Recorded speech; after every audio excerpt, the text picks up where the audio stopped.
Okay, good morning, everyone. Happy Monday again. Thank you for joining us today for Saxo's weekly market call.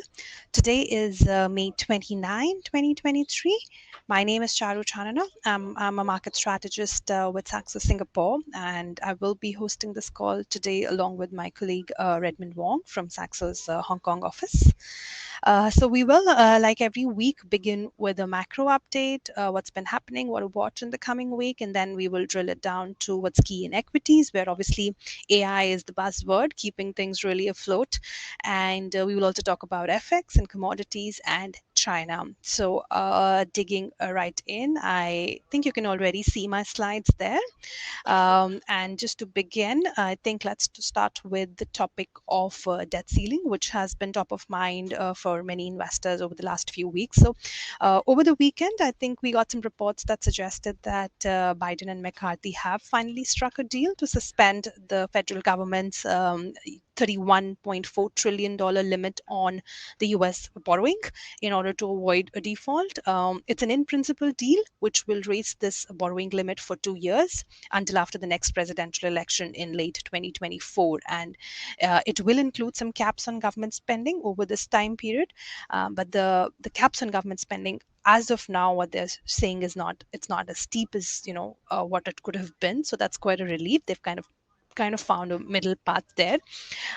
So it was a cloud certainly hanging over the markets, and now having the deal out could spell some risk on in the markets, at least today. But remember, today is a Memorial Day holiday in the US and a lot of countries in Europe as well.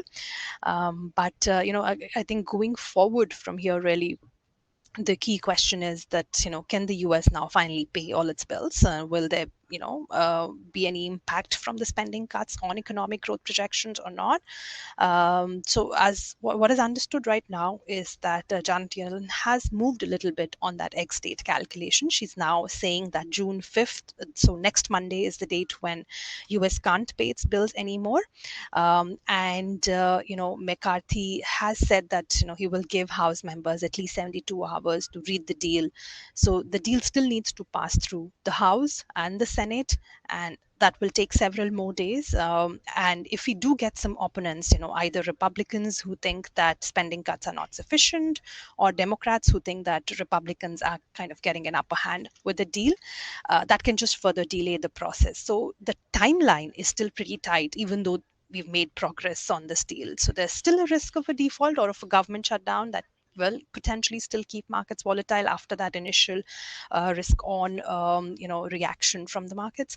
So it's good progress, but it's not the end of the road yet. And I think we need to kind of still continue to watch how the discussions in the two sections of the parliament kind of progress from here. And also, I mean, even if that was to move pretty quickly, we could get to a point where markets can quickly start to worry about what the liquidity crunch could mean. We discussed that at length last Monday on this call, so I won't repeat it here, but just summarizing, it means that the deal can bring liquidity withdrawal of about $1 trillion or more. So there are, risks from that, and there are little reasons, really, I would say, for equities to really kind of celebrate this deal. Okay, moving along, this past week was really key for the US economy as well, and the path of the Fed from here. We saw some, strong repricing in the forward Fed path. As you can see here in this chart, the green line is showing the current pricing, and the yellow dotted line is as of last Monday. So we've seen that upward shift in the curve. That means more rate hikes are being priced in, and rate cuts are being pushed out of this year's pricing. So for the June meeting, we now have a 25 basis points rate hike priced in with nearly 70% probability compared to about 10 to 20% probability last week. And rate cuts are, like I said, they're being priced out from this year. So we just have left now one rate cut fully priced in for this year compared to two full rate cuts priced in at the start of last week. So quite a dramatic change there. And a lot of this was driven by the PCE data that came out on Friday. So that's the Fed's preferred inflation measure. It was hotter than expected. We had the core PCE price index rising 4.7% YOY, as you can see in this snapshot from Bloomberg at the bottom, whereas the expectation was 4.6% year on year, and the previous print was also 4.6%. We also had a lot of Fed speak last week, which kind of opened the door to a potential rate hike in June compared to a very coherent message, previously about a pause. So it does seem like we're getting to a split Fed now, and even if June was going to be a pause, so we still have a lot of data to watch ahead of that June meeting. But even if it was supposed to be a pause now, there is a sense that it will come along with the hawkish guidance, probably hinting at a higher terminal rate. So I think that's something we need to watch. And, I think this week is really critical to keep your eyes on the NFP, the jobs data that's out on Friday, June 2nd. Bloomberg consensus is expecting a slightly softer increase, so less than 200K kind of change in non-farm payrolls, but still a steady wage growth. So we are at a point where, of course, we are seeing some cooling in the labor market data, but it's so far not proving enough. And with the NFP data, again, that's the focus. Will it be cool enough to kind of tilt the Fed decision to a pause again for June? I think that's something to watch. And we also get ISM manufacturing, where again the prices paid component will be key to watch, because that's what gives us the hints about inflation, how it is trending. And if this data is again firmer than expected, then we can further have some more hawkish shifts in the Fed curve. Just summing up the market moves here from last week, we had a strong performance from Nasdaq, mostly driven by Nvidia and other AI-related stocks. Redmond will get to that in a few minutes. Note that most of the other equity indices were in the red, led by Hang Seng, down nearly 5% last week. But Japan's Nikkei was slightly up, just again reflecting on the potential for Japanese equities, as we again discussed this last week on this call last Monday. Commodities had a pretty mixed week. Oil ending the week higher finally after some stern comments from Saudi energy minister, which fueled speculation that OPEC may cut production again. And while we are on commodities, let me just scroll to the next slide as well.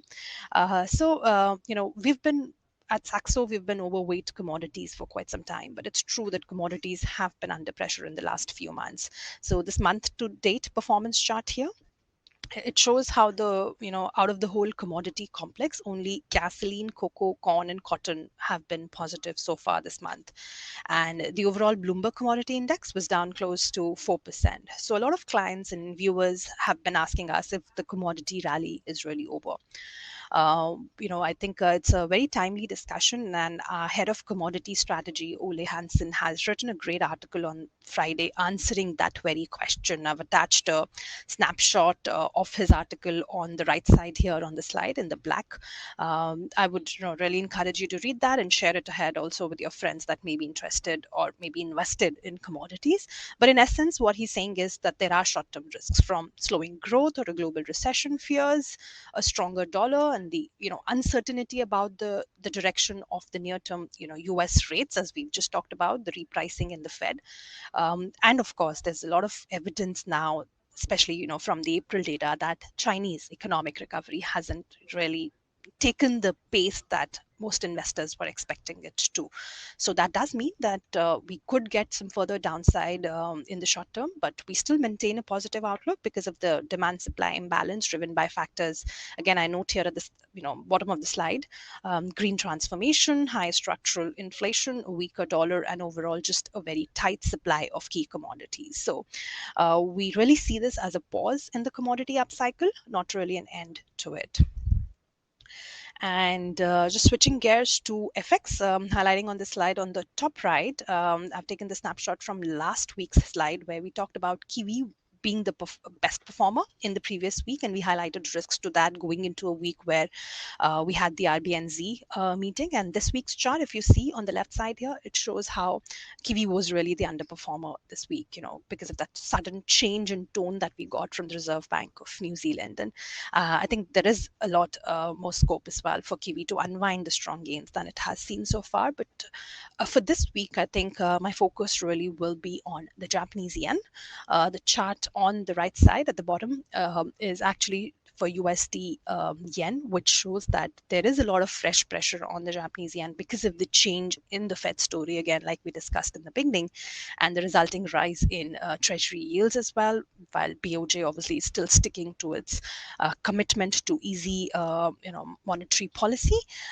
So how the US story develops this week, again, depending on the NFP data that we get, ISM manufacturing, all that could be pretty critical for the yen.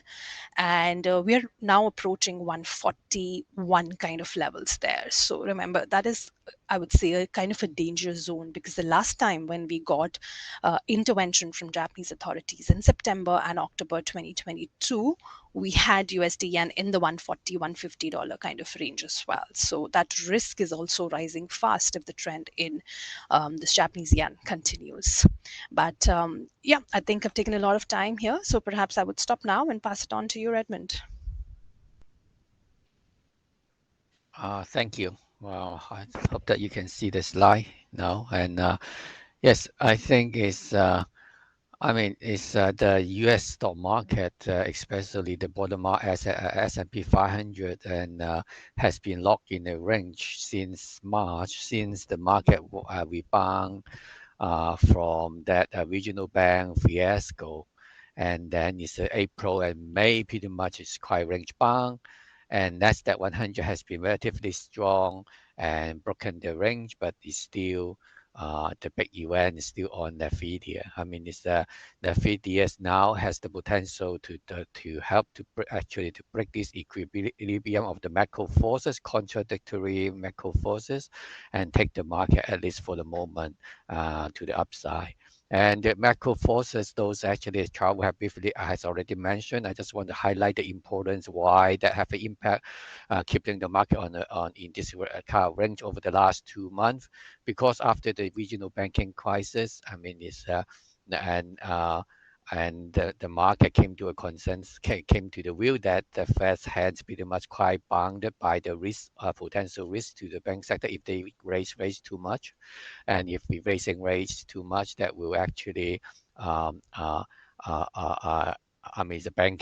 bank tightening lending standard actually serve a kind of tightening to the market. So at the same time, so that we are seeing stronger and quite resilient labor market. So the Fed may continue. There's a force that the Fed may continue to hike because of the strong labor force and also a labor market. But at the same time, the banking risk is keep it at bay. So that means it's the recession risk, actually the stronger labor market data and not the strong consumption data we saw in the personal spending and so on, that actually can reduce the recession risk. But at the same time, the Fed may not be able to raise that much, so they have lock in the kind of balance.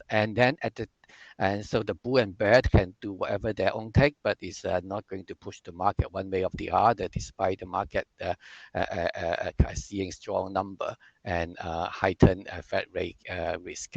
And that's still the same. I mean, while we will be having a relief rally, but at the same time, as Charu mentioned, we will also facing some liquidity crunch afterward. And so that is again, the bull and the bear can take whatever they want on either side. So again, there's the forces that keep it in a low range. But now we have the Nvidia results 2 days ago. On Thursday, and that basically is a confirm that the AI theme has legged. It's not just a near-term, very short-term hype. So that helped, and that means a lot of investments, not only on Nvidia, but also in many other markets. They have to, and many companies, they have to invest on AI, and the demand has been strong and it's looking to be strong. So that actually tilt the balance and take now the S&P is likely to break on the upside, and then of course Nasdaq has already been very strong. So while the macro forces are still quite balanced, but the Nvidia actually break the balance and taking the market higher, at least in the near term. And then if we look at the Nvidia's valuation, I mean, yes, it has gone up so much, and of course, we can consider as expensive. But I just want to give one car reference is that compare that with Tesla, and Tesla, we are using the estimated, forward EV enterprise value versus EBITDA, and uh,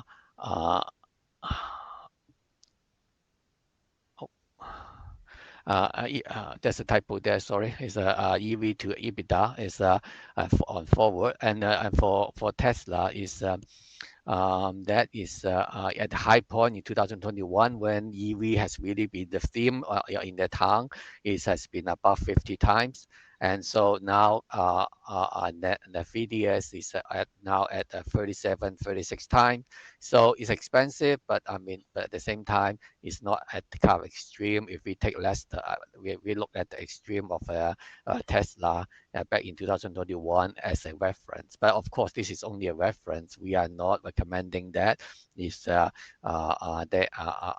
whether the valuation of for Nvidia here is is cheap or expensive, because it very much, of course, it depends on whether those estimated EBITDA can realize in the next 12 months and also going forward. But having said that, they are in a very strong position in this AI race, and this AI race seems to have just started. So, and on balance, and the prospect for the company is quite strong. And then we look at China. And China, the economic data has been quite disappointing lately. And this week we will have the PMI, and both the official NBS PMI and also the Caixin PMI. And both will suggest, now market analysts and economists expecting both will remain in contractionary territory.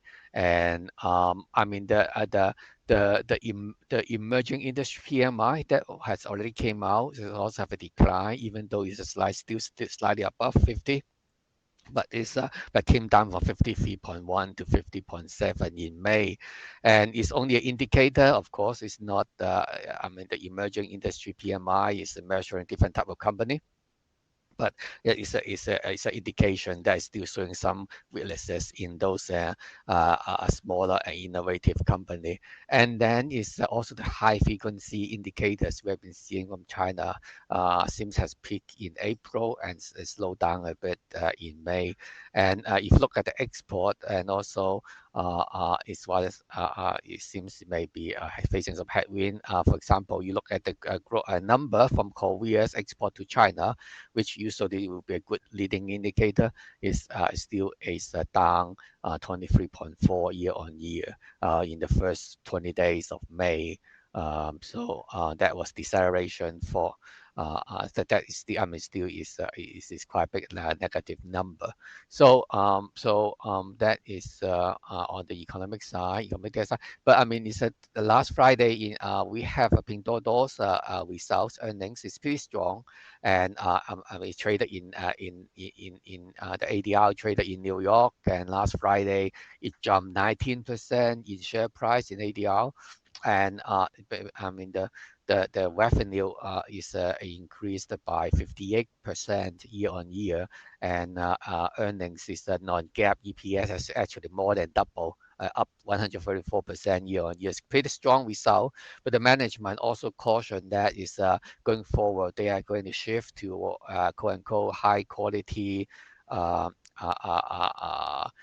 growth and prioritize growth and prioritize the quality, and instead of focusing on growth, i.e. That's in the midst of increasing competition, and they need to focus on profitability. They may not be able to just spend money to grow And so there's also some important things to watch. Is that yeah, I mean the even though macroeconomic data is not so good, but the e-commerce and consumer is still pretty strong, but competition was strong. And one last thing, it was not in the slide, but I just want to comment a little bit about AI and China. I mean, it's and yes, I mean, and China, until recently has been boasting their potential lead on AI, but those are really on uh, uh, visual recognition or voice recognition and those areas. But now they suddenly found that they are quite lag behind in the big language model and also the algorithm on like ChatGPT. And the more and the even worse is of course is now they have difficulty to get access to really the important chips, and that's very important for essential for the AI race. That's like those and Nvidia.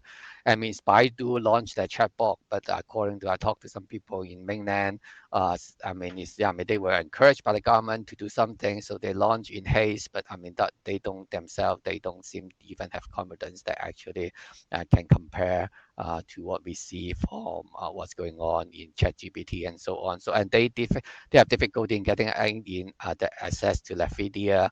I mean, it's chips in large scale. I mean, they may place order. I mean, some people tell me they may place order, for example, and but they will get it for after a few months, but just very small volume. And mind you, you need 10,000 of those chips to train AI to do AI projects. So I mean, so that is facing some difficulties there. And but I mean, on the bright side, I mean, the Chinese government probably will invest more money there, but that has to rely on the animal spirit of the private company. So because it's their own enterprise, may not be the best to do this kind of AI innovation. So that's something we need to bear in mind. And on Chinese internet stock, I mean, on the e-commerce and so on, the business may be hitting a bottom, may be rebounding and seeing some sort of recovery. But the bigger, longer term challenge is probably is how the AI development is going to affect have impact on productivity and which area and they will hit what kind of industry will be impacted most in terms of this productivity impact. So I think there's something to think about both in investing AI in the US and globally as well as in the internet company in China. I think I stop here. Uh, yeah, actually, maybe the last thing I just need to quickly touch upon is the earnings and very thin earning in Asia is really AAC Technologies today, and then it's on in the US. The key thing probably is Salesforce and they given that their focus on profitability, market expecting they are. The results will be still quite good and looking at a revenue increase of 10.3 and a big jump of earnings EBITDA to 3 billion from 1.2 billion last year. So that will be coming up on Wednesday. And I think yeah, I mean these are the few key earnings to watch. I stop here. Well, that's a great point, Redmond, on the first hand knowledge from what you're hearing from Chinese AI development, and I think that's also a sign why probably the geopolitical tensions are going to still remain pretty measured. I hope they do not kind of escalate, because I think China certainly does realize that it is not at this developing its AI business at the same pace as the US, and they still need to kind of maintain some relations there. But let's see how that goes. Certainly looks like the US AI stocks are taking the lead here, and certainly there's a risk that valuations are getting too expensive. But obviously, I think there's still a lot of potential if the technology continues to advance from here. Just the final slide from your the macro calendar. I think that's for you to consider what things might be important for you in terms of what positions you have in your portfolios. We discussed a lot of these things. We discussed about the China PMIs and US NFP. I think these are some of the very important things, but we also have Eurozone inflation on the calendar this week, which could be critical for the path of euro dollar from here. But I think think overall that's all from us today. And we hope you enjoyed this discussion. Thank you for attending, and stay safe, and have a good day, good week, everyone. Bye. Okay, bye bye.